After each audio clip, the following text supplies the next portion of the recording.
지금 신청 단계 소득보다 소득이 증가됐으면 그 증가된 소득만큼 추가 투입하는 걸로 변제 계획안을 변경하라는 거거든요. 그러니까 이제 사람들이 조건부 인가를 굉장히 싫어하는 거예요.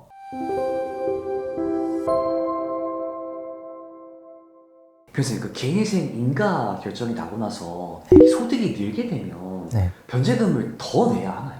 결론부터 말씀드리면 조건부 인가가 아니면 상관이 없습니다. 그러니까 제가 이제 이렇게 설명드리거든요. 월 소득이 200만 원이신 분이 월 50만 원 36개월 갚는 걸로 그냥 결정이 났다 라고 하면은 인가 이후 시점부터는 법원이 이 사람 소득이 올라갔는지 이 사람이 실제로 일을 하는지 모르잖아요. 그리고 그거에 대해서 법원에 신고할 의무도 없고 그냥 그 50만 원씩만 법원에 36개월 동안 잘 내주면 되는 거고 소득이 올랐건 어쨌건 법원이 원칙적으로는 신경 쓰지 않으니까 내 소득이 200만 원 벌던 게 500만 원, 1000만 원 된다 하더라도 그냥 50만 원만 잘 내면 되는 거죠.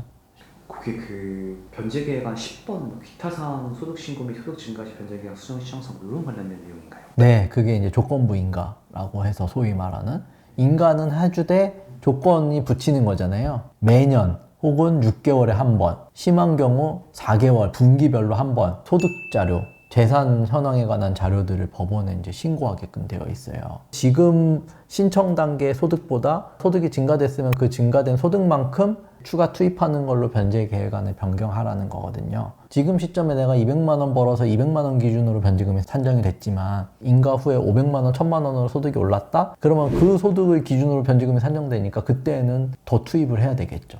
그러니까 이제 사람들이 조건부 인가를 굉장히 싫어하는 거예요. 조건부 인가의 시청이라는 거는 법원이 주도적으로 해서 정하는 건가요? 법원이 내리는 거죠. 그렇죠? 그럼 어떤 상황에서 보통 그렇게 조건부를 거는 경우가 있을까요? 크게 한 3가지 정도 상황인데 최근에 취업하신 분들 왜냐면은 소득 비교할 자료가 없잖아요. 소득이 얼마든지 변경될 가능성도 있는 거잖아요. 이제 뭐 이런 경우라든지 아니면은 과거에는 많이 벌었는데 신청 직전에 소득이 확 줄어들었다거나 아니면은 변제율이 너무 낮은 분들 이런 경우들이 대표적인 것 같아요. 그렇다 하더라도 서울의 생법원은 웬만해서는 잘 안 내리는 경향이 있는 것 같아요. 또 보면은.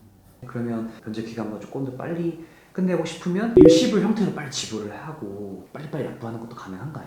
예를 들어서 36개월 동안 낼 거를 내가 뭐 얼마씩이라도 더 내가지고 34개월 만에 완납을 했어요. 그렇다 하더라도 일시 변제 정도로 이거를 줄이지 않는 이상은 크게 차이는 없다고 봐야죠. 네. 반대로 소득이 줄어가지고 지속적으로 납부할 수 있는 여력이 좀 안 된다. 네. 이런 상황이 발생해버리면 어떻게 해야 될까요?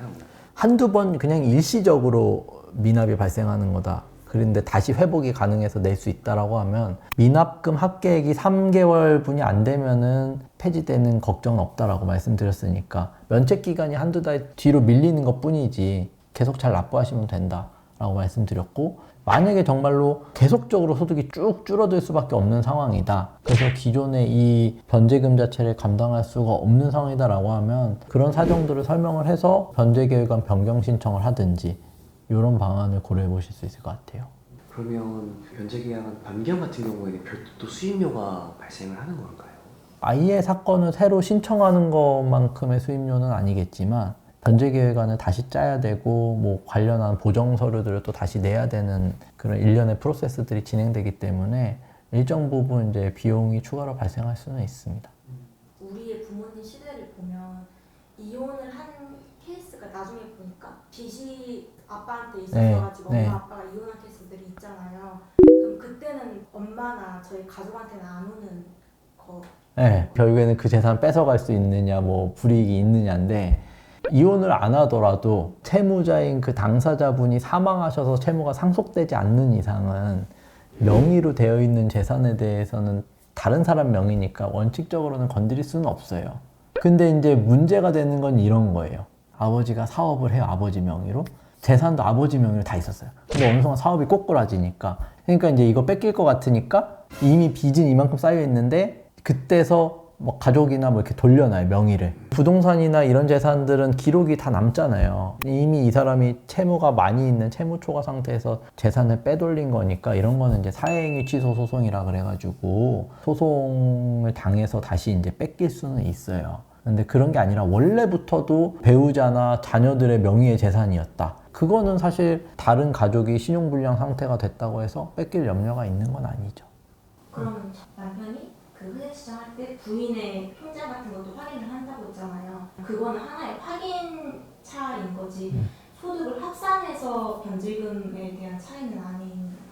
파산하는 경우에 보통은 보고 회생하는 경우는 배우자 거를 거의 안 보기는 해요. 근데 이제 말씀하신 대로 배우자 재산이라든지 거래 내역 같은 걸 확인한다라고 하면은 그걸 뺏어 오려는 거기보다는 그쪽으로 빼돌린 게 있는 건 아닌지를 확인하려는 목적이 더 크죠. 근데 이제 이것도 깊이 들어가면 굉장히 복잡해지는 게 법원별로 업무 처리가 달라가지고 아직까지도 문제인 게 뭐냐면 사실 부부가 결혼을 해가지고 둘이서 돈을 벌든 어느 일방이 벌든 재산 취득은 돈 번 사람 명의로 취득하는 건 아니잖아요. 그렇죠? 아버지가 돈 벌어가지고 집은 어머니 명의로 할 수도 있는 거고. 근데 이제 이런 경우 서울 법원은 기본적으로 그냥 명의자 기준으로 보겠다. 그러니까 아버지가 돈을 벌어가지고 오래전에 이제 어머니 명의로 취득해 놓은 재산 같은 경우도 이제 안 보는 경우들이 많아요. 정말로 빼돌렸다고 보지 않는 한은. 근데 이제 다른 지방 법원들은 사실상 둘이 공동으로 이룩한 재산 아니냐라고 해서 배우자 명의로 되어 있는 재산도 절반을 채무자가 갖고 있는 걸로 간주해서 재산 가치를 높여라 해서 그렇게 업무를 처리하는 경우들이 있죠. 법원별로 좀 업무 처리가 다르고 대법원 판례나 이런 거에 비춰봤을 때는 일정 부분 문제가 있어서 저희도 이제 이런 것들은 다투고는 있는데 현재 뭐 실무적으로 이런 거를 완전히 통일할 수는 없는 상황인 것 같아요. 아직까지는.